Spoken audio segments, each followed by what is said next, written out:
Y'all, all the girls at the party, look at that body, shaking that thing like you never did see. Got a nice package, alright, cause I'm gonna have to ride it tonight. Okay, so y'all, I actually did make notes for the Janet Jackson documentary, and I'm gonna speed fire read them off to you, and then we're just gonna, briefly discuss how I feel about it. So I want y'all to comment in the Discord if you can, and just let me know, y'all thoughts on this. I'm actually going to, let's see, because I don't know if I can do it, but I'm gonna try. So let's see, we can go, because I'm gonna try to see if I can give this to some of y'all in some type of way. Because I see there are 26 of y'all on the site right now. Hey. Oh my God, I love it. This is amazing that you guys are all here. I love it. We have got to get this chat situation together because I need to be able to talk to them. I need to be able to type stuff, okay? I see that y'all are watching. I don't know how to comment or view comments. If you aren't a member on the site, you won't be able to comment or view the comments. So that's why if you are in the Discord, then you should go ahead and do that. I'm trying to see how I can send y'all. Okay, hold up. Let me see if I can. All right. So I'm about to put this on the forum, okay? Discord link, and that way it's not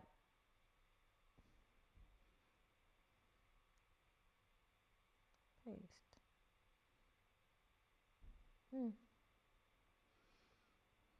It's not letting me paste it. Child, let me go back to Discord and try to copy it again.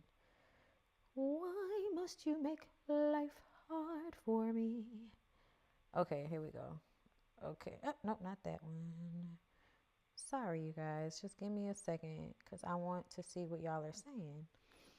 All right. So I added it to the general discussion. Let's see. Okay. So I added a Discord link to the forum for the general discussion for those of you who can get in there. But everybody else, sorry. Y'all can comment on YouTube because I'll repost this on YouTube. You couldn't get into the Janet doc. It was boring. Okay, so I'm about to read y'all these notes. Rapid fire. Let's do it. Okay, so the parents were not abusive. They raised their kids like everybody else did. They wanted them to succeed. If it were not for Joe Jackson, none of this would have happened. Janet wanted to go to school and Joseph wanted her to sing. So your dad controlled you to the point that you had to go and get married to a drug addict in order to get away from him, but it wasn't abusive? No, that's not what that is? Okay, girl, if you say so. Her first few albums did not sell well. That's because her father was in control of her image and the song she was doing. It was a lot of pushback from Joe because he had a vision and Janet wanted to do her own thing. And that's why the first, real poppin' album was It's Time to Get Control. Okay? She felt stuck in that marriage, okay? And it seems to be the only option to get, she felt stuck, and marriage seems to be the only option to get out from under her father's thumb. Okay, enter James DeBarge. They got married in secret. They got married and then he disappeared for hours right after because he was somewhere getting high. Janet says that she somehow attracts drug addicts. Then she did the Fame series with Debbie Allen, okay, but she didn't really want to do that either. She became more worried about James and his drug habit. She would, be out working and then be out all night looking for him, trying to find out where he was. More worried about him than her actual career, okay? But eventually, she decided to go ahead and annul the marriage, and it only lasted less than a year. She felt like he took advantage of her innocence. I don't know if he took advantage of your innocence, ma'am, because weren't you also with Bobby Brown at that time? What innocence are we talking about, Janet? Because you're on bullshit. Innocence my ass. Innocence my ass, Janet. You saw him as a way out, just as he probably saw you as, some pretty young thing that's connected to a good family to marry and help get on. Like, come on. He used you to get on, and you used him to get away from Joe. Let's him acting like he took advantage of your innocence. Girl, don't do that. Don't do that, because Bobby said that you was fucking him, meanwhile married to James. So I don't know what she talking about, but I'm over her with the whispering innocence situation. Get the fuck out of here. Okay, so then the secret baby rumors came out, and there was a lot of negativity. She says it wasn't true, but them damn kids look way too much like her for us to think that they're not. Honestly, if the kid, because they brought up two girls. They showed us two girls, and both of them look like her. But I feel like the one that Reby is raising, it could go either way. It can go either way. It could be, and then they just don't want to talk about it now because, you know, this is what she thinks her mom is. Why change that now? Or why make that public now and cause all of this, you know, hoopla when we can just keep our shit to ourselves and keep y'all out of our business, because we don't like that y'all be all in our business anyway. And we be all in their business, y'all, okay? But she says that she could never keep a child away from their father. That's a lie. That's a lie. And in all honesty, that would probably be the best thing for you to do, is to keep your fucking kid away from James DeBarge, okay? First of all, James DeBarge was a drug addict. Second of all, James DeBarge was molested by his daddy and his brother, and that doesn't mean he was gonna do it to a child, but at the same time, come on now, if I was Janet, I probably would have been like, no, I think it's in my child's best interest not to have fucking James DeBarge as a father. No, I think that would be in their best interest, to have a more stable household and not have a parent that they're emotionally tied to that's out here possibly gonna be found with a needle in their arm one day. Fuck out of here. Two things can be true. She could totally feel it was not abuse, but the other kids could see it as abuse. Tracy, I don't believe that. I don't believe that, because at the end of the day, Janet is a smart woman. She is a very smart woman. And I think you understand that at this day and age, a lot of what our parents did to us back in the day was fucking abuse. They didn't see it that way back then, and that's fine. But in 2022, to sit on Lifetime's television with that thick ass scarf around her neck and tell us that she did not view that shit as abuse, and then simultaneously tell us that she felt so stifled and controlled that she married a drug addict to get out of it. No, you felt like it was abuse. That's why you wanted to get away from your daddy. That's why you wanted to get away from him. Because if it wasn't abuse, if you didn't feel like anything was wrong with it, what you was trying to get away from him for? She could have possibly gotten pregnant and lost the baby as well. There are a lot of options here, okay? Anything could be true. Girl, it was a journey getting to this chat. Listen, I'm sorry. I know we're going to figure it out, y'all. We're going to get it together with this chat being more available during the live, so you guys can comment on the videos while they're happening. Me and Q will be talking about that later. Okay. So yes, Joe Jackson. She says that things changed with her and Michael during the Thriller album. There was a shift happening. I think Michael's head was starting to get bigger and bigger. He was blowing up, and it took a toll on his relationships. Yeah. And there were also people trying to create that separation. I mean, Bobby DeBarge was abusing fucking James, so unless he went through therapy, he was going to do something. I mean, Hannah. That's basically what I said. Enter Jimmy Jam, Terry Lewis for the second album. She had to fire Joe as her manager so she could make her own decisions. So thank God you fired him, because he probably wouldn't have let you work with Jimmy Jam and Terry Lewis, and they made some of the best music ever together. Okay, so she recorded the Control album. They bring in Paula Abdul for the choreography. Okay. All right. Child, y'all be playing the fuck out Paula Abdul sitting up here talking about, child, you just a racially ambiguous Latina bitch that they let into the industry, girl. You wasn't nothing special. They had black girls spinning on their fucking head back then that they wouldn't let in. Paula Abdul come out here with a chock, and y'all like, oh my God, she's amazing. I'm just playing. Anyway, I don't know that lady life. She could have been a shit. I mean, I know she was, but in a mediocre way. In a mediocre way, okay? Not in a Luann, like not in that way, okay? I didn't get the cat to the top, Debbie Allen from your girl Paula Abdul. But anyway, moving on from there. So Janet and Renee happened. Renee was a good friend of hers. He recorded her for the next decade of her life with a video camera. She went on tour, including Escape being, she went on tour, and that was an escape from being Michael's little sister. Hold up. Crazy girl who asked if Michael was baptized, sticking her head in Janet's car window. Oh, yeah. People were doing the most when she was touring, asking her about Michael. She's constantly being asked about Michael. Then the Rhythm Nation LP recording, we see Janet getting into it with Jimmy Jam and Terry Lewis because she doesn't have the right energy on the song. It was so funny. They showed us this clip, you know, that they had recorded of them in the studio, and you could hear that she didn't have the energy that the song needed. And he was like, it's not it, bitch. You got to do it again. And she was, I'm tired of doing this again, Terry. Like, I've done this a million times, and I keep going in there, and you bob in your head, and I come out, and you say it's not good enough. It's not good enough, Janet. It doesn't have the energy that it needs. That's the truth. He was telling you the truth. Okay? He was telling you the truth. I'm sorry. It needed more energy, ma'am. Okay? Then Rhythm Nation happens. Michael is blowing up, and Janet does her tour and blows up even more. It is still the biggest debut tour ever, okay? Rhythm Nation. Girl, you better do it. Rhythm Nation is the only album to ever have 7 top 5 hits. Then there was a bidding war for Janet after that. Then Janet did Poetic Justice. Regina King says there was definitely some tension on set with Renee because it was obvious that Janet and Tupac was feeling each other. Who else think that Janet and Tupac fuck? I do. I really do. Then Renee directed the Again video. Never fall in love with you again. That was the shit. Okay.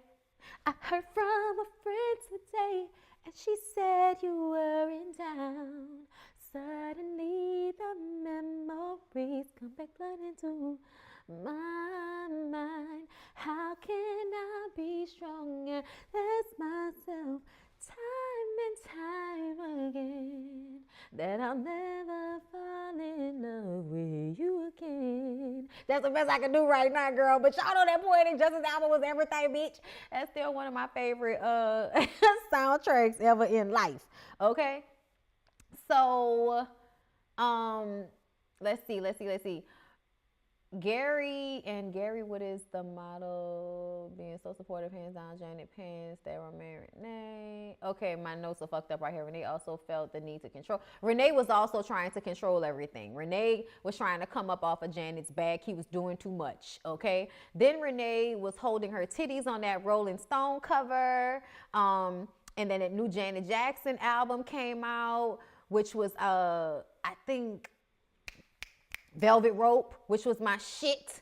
Things were more sexual, and Janet was humping people on stage, y'all. That's what Tiana Taylor gets all of that humping from. This phase of, y'all, I actually remember when the Velvet tour came out. Like, I was a kid, but I remember everybody talking about how they could not believe what Janet was doing on stage during the Velvet Rope tour, because my older cousins were huge fans of that album. And, you know, that was right in the neo-soul era, and Janet had come out with this pop but like eclectic type of neo soul thing. It was popping. It was really, really popping. But I remember the allure and just how huge the Velvet Rope album and tour was. Okay, so child, you had to be there. Janet was about to sign her $1 million deal with Coca-Cola when the first allegation came out about Michael Jackson, you know, playing with them little kids. She didn't believe it. She said, I do not believe that Michael could do something like that to anyone. And I said, yeah, but you told him to stop hanging around them fucking kids, and he kept hanging around them kids, correct? I don't think Michael did anything, y'all. I'm going to say that. I really don't, but I also think that Michael's relationships with children were inappropriate. I don't give a fuck. I don't give a fuck. Michael, if people are accusing you of playing with kids, please stop having little kids as best friends at 35. Can you do us that favor? Can you befriend other child mind? Like, where's Mike Tyson? He's a kid in the brain. Be a friend with him. There were so many people that were childlike, that were adults in Hollywood, that were regressed and stuck in a place of being a child because they've been famous their whole life like you. Why could you not? Another thing, the kids. Why, like, I know the cousins and all of them and the nieces and the nephews was around and they never experienced that, but I really needed for somebody to be like, Michael, you can't have all these white kids around you all the time. Because we didn't see no black kids saying something happened to them. They were all little white kids. So it's like, Michael, at what point are we going to understand you got to stop hanging around all these white kids? What's wrong? What you don't get? And he didn't until like the end, like after what, the second or third allegation, then you finally decided to stop having all of these little BFFs walking with you everywhere that were like 11, 12, 13 years old. Come on, like that shit annoys me. And then the fact that you don't even really speak about, we had conversation, like nothing in depth about any of this. Then we get to Michael and Janet doing the Scream video in the song, which is my shit. You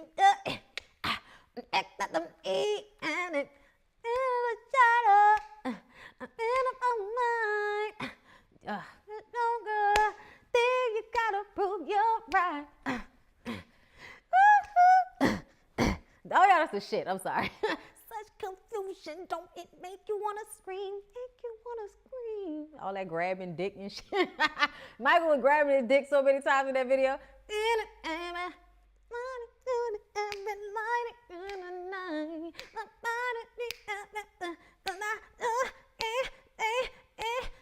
Stop pressuring me.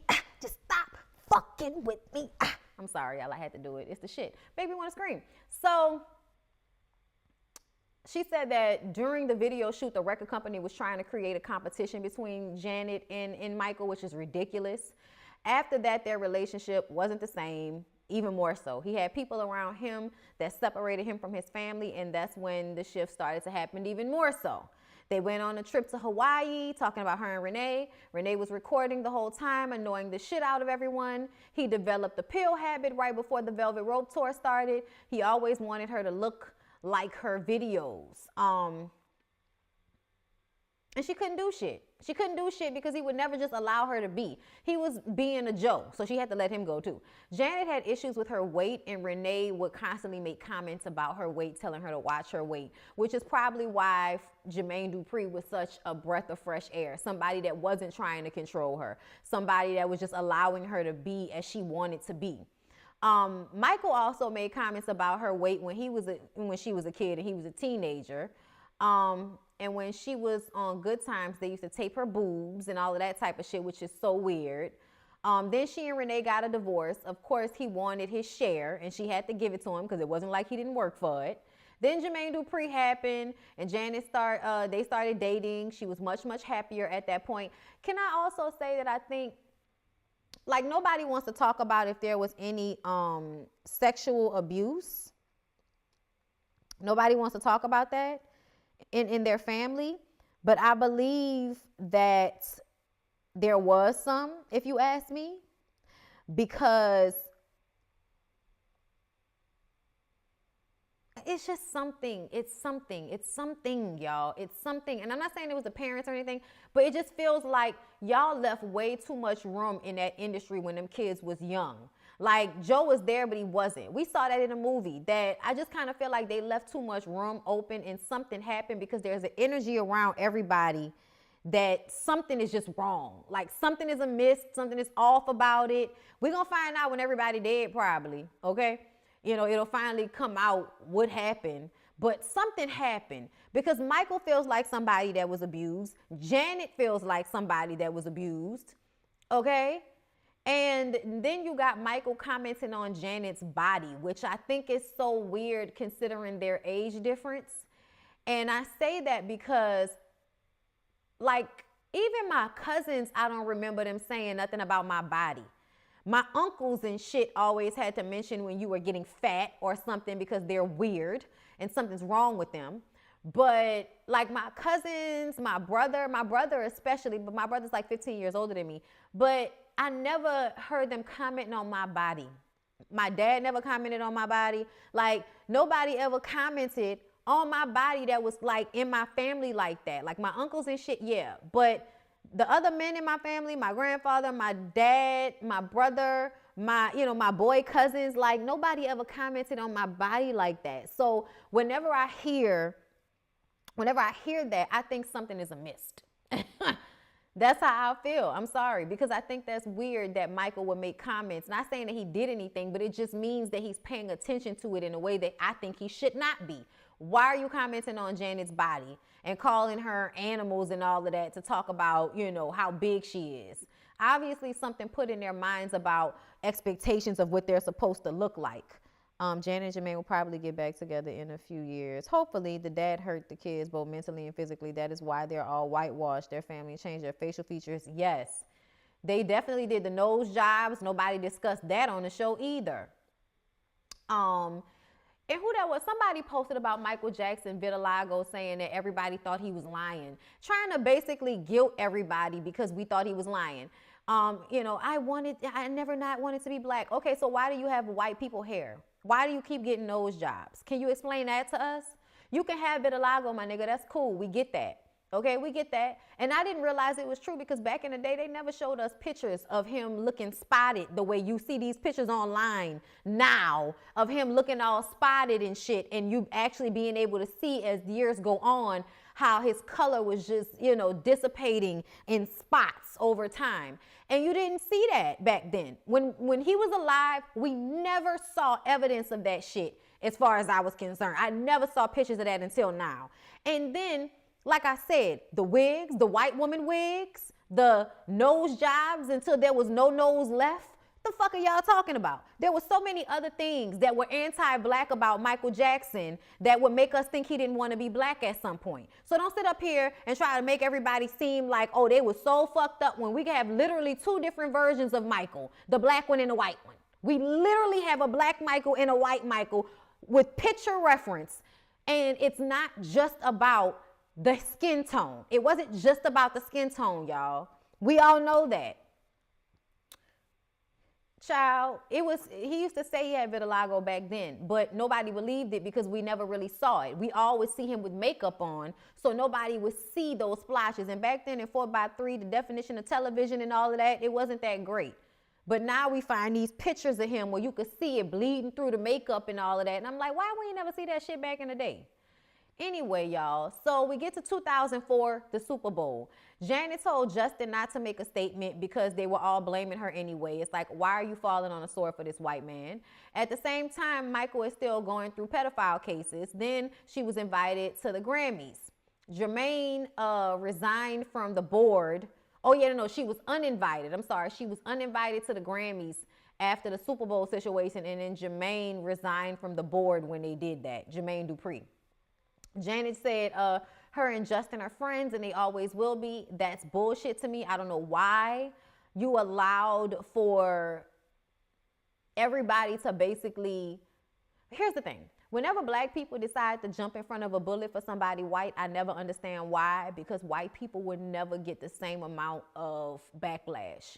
They won't get the same criticism. They won't get the same negativity. So explain to me why you are stepping in front of a bullet for somebody that will literally pull up a white shield when the bullet comes at them.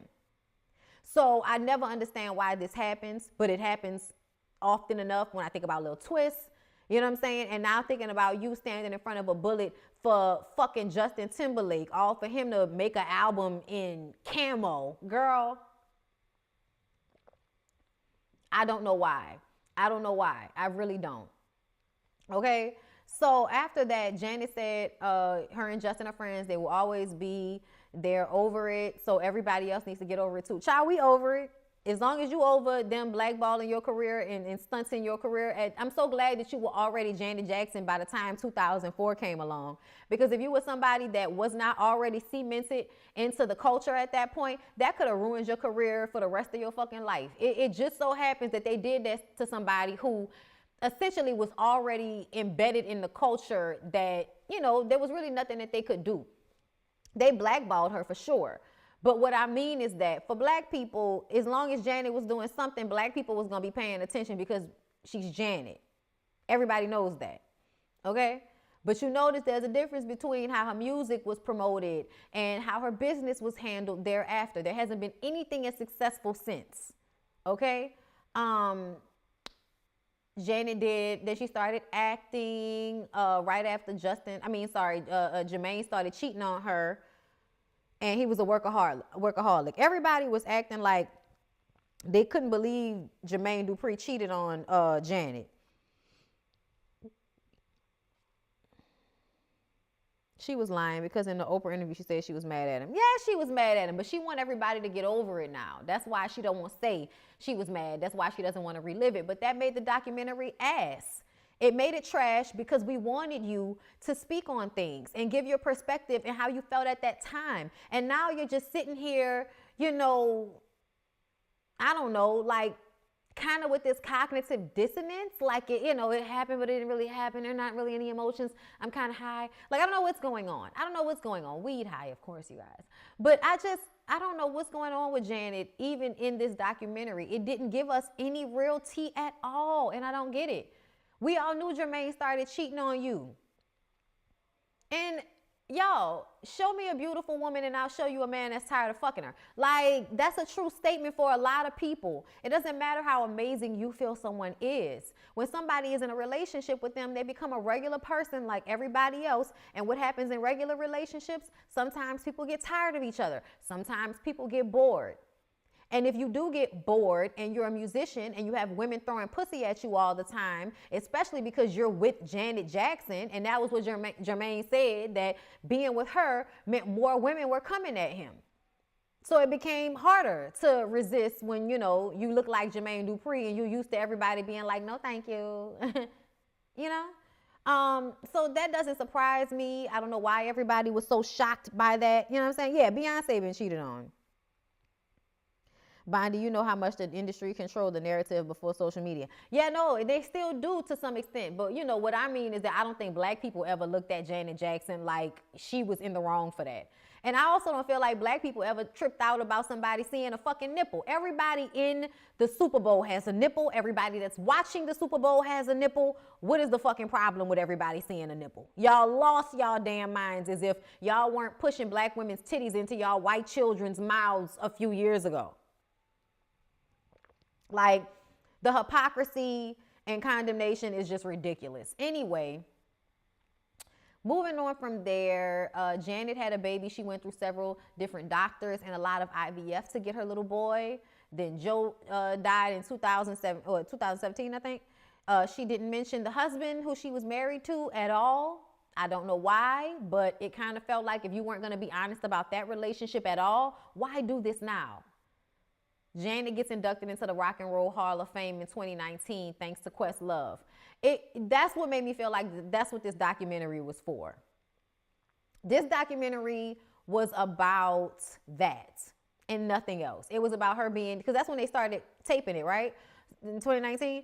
So that makes me, because that was right before. So yeah, 2019 is probably when they had the idea and, you know, signed the paperwork and it was greenlit to go for the documentary, because she had been inducted into the Rock and Roll Hall of Fame. And by the time we release it in 2022, nobody gives a fuck about it. You done did all of this pubbing for it, all of this marketing, all for it to be boring and give us absolutely nothing. And it was so well watched because everybody loves Janet and thought they were gonna be giving some real tea. But the reviews have not been good, at least not on my end. I watch wrestling, I see nipples all the time. It don't even make sense. It don't even make sense. It doesn't even make sense. Okay? So moving on from that, did she mention the half-sister she called Joe to come check because she was on Janet's side of town? Child, no. They cut commercials so fast once that nipple came out. She can't talk about her husband because they're in the process of getting a divorce. She might have signed an NDA, which is why she shouldn't have did the documentary if she wasn't going to talk about shit. Wait till that nigga die. Like everybody else do. I was just disappointed. Y'all. But that's all I got to say about it. That's my little, you know, review of Janet Jackson's documentary on Lifetime, girl. I give those titties 2 thumbs down.